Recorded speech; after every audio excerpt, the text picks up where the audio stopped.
Па не би рекла дека сите се во тој кош, дека сите се агресивни. Прво да разграничиме, не се работи секогаш за физичка агресивност, значи некогаш и за вербална агресивност. Верувам дека на тоа мислите.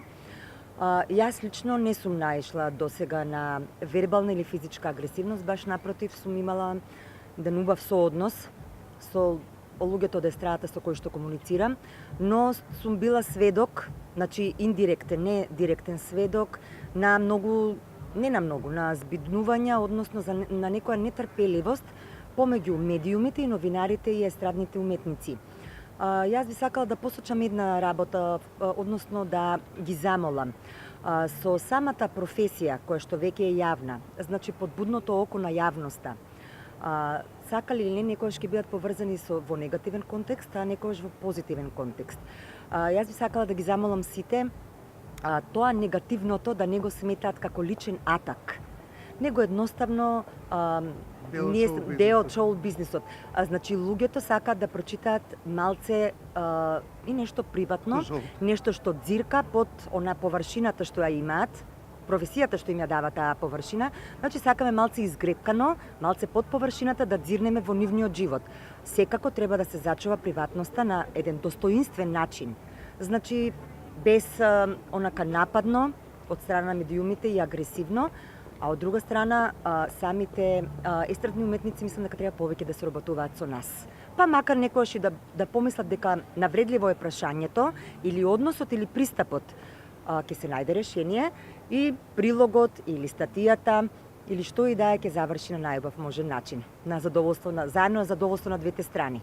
Па сметам дека не треба да постои таква агресивност помеѓу новинарите и познатите личности, особено затоа што новинарите се тука за да им помогнат на познатите личности. Ние секојдневно пишуваме точно така, да станат популарни, да ги подржат и во тоа што го имаат како новитет, некогаш да ги искритикуваат, меѓутоа се е тоа со позитивна намера на и така кратката, тоест и на така малата естрадна сцена која што имаме во Македонија, и го осудувам таквиот напад затоа што и јас имам најдавно во слична ситуација со една пример? Па не би сакал да именувам во случајов, меѓутоа се најдов во слична ситуација да бидам тужен за една статија која што беше објавена на нашиот интернет магазин, и сметам дека тоа не е добар начин на соработка помеѓу познатите личности и новинарите, и дека тоа може само нив да им одмогне,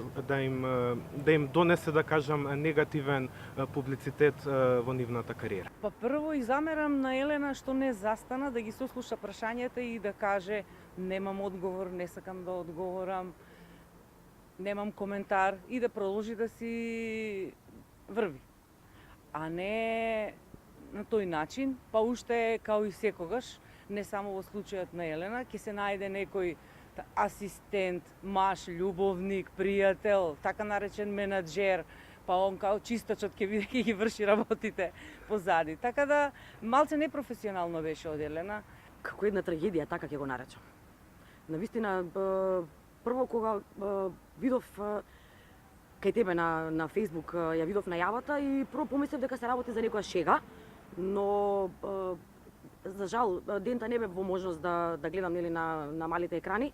Го видов следниот ден повторно некаде на интернет и бев шокирана. Сватив дека не е шега и навистина слободно ќе се повторам еве уште еднаш. Сметам дека ова е една голема трагедија. Ти си имала некои проблеми со нашите јавни личности? Па нормално дека да, после толку години имало се и се што.